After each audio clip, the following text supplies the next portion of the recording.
Hello everyone, कैसे हो आप सब? कैसी चल रही है आप सबकी तैयारी? यूपी ट्रिपल एससी पैट का एग्ज़ाम में बहुत कम दिन बचे हैं, तो इन कम दिनों को हम कैसे यूटिलाइज़ कर सकते हैं?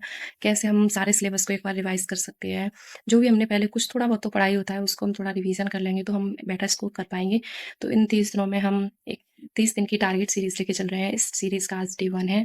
तो आज के सारे टारगेट्स मैंने कंप्लीट कर लिए हैं, तो मैं शेयर करने वाली हूँ, आज मैंने क्या-क्या पढ़ा और किस टॉपिक को मैंने कहाँ से कंप्लीट किया है। तो चलो शुरू करते हैं। सबसे पहले मैंने ज्योग्राफ़ी में नदियाँ टॉपिक लिया था, जो कि मेरे पुराने नोट्स बने हुए थे, तो मैंने उन्हीं को रिवाइज़ किया है। इसमें मैंने लगभग 20 मिनट का समय दिया और इतनी देर में मेरा ये टॉपिक कंप्लीट हो गया।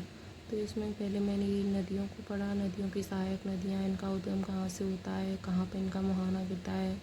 ये सब पढ़ने के बाद लगभग मेरी सारी नदियाँ जो इम्पोर्टेंट नदियाँ हैं वो मैंने पढ़ी। उसके बाद नदी परियोजनाएँ जो बनी हुई हैं उनको भी मैंने पढ़ा और इनका भी मैंने 1-2 बार रिवीजन किया। ये टॉपिक कंप्लीट।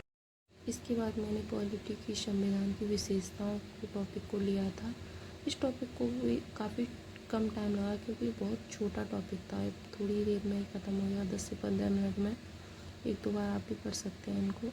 इसके बाद मैंने हिस्ट्री का जो टॉपिक है, स्वाधीनता के प्रारंभिक वर्ष, जो कि 1857 की क्रांति से शुरू होकर 1947 तक एक लंबा पीरियड है, जिसमें काफ़ी टाइम लगा मुझे। लगभग 1 से 1.5 घंटा मुझे इस पढ़ने में लगा, जबकि मेरे इसके नोट्स बने हुए थे, क्योंकि इसमें काफ़ी कुछ है, जैसे कि असहयोग आंदोलन है, भारत छोड़ो आंदोलन है, 1857 की क्रांति है। इस दौरान जो भी कांग्रेस के इम्पोर्टेंट अधिवेशन हुए हैं वो सब हैं, जो भी संस्थाएं बनी हैं वो सब। तो ये इसमें मुझे बहुत टाइम लग गया है। गोलमेज सम्मेलन जो है, अगस्त प्रस्ताव है, ऐसे ही काफ़ी आंदोलन वगैरह इस फेज़ में जो भी हुआ वो सब इम्पोर्टेंट था। लास्ट में ये माउंटबेटन योजना पर ख़त्म।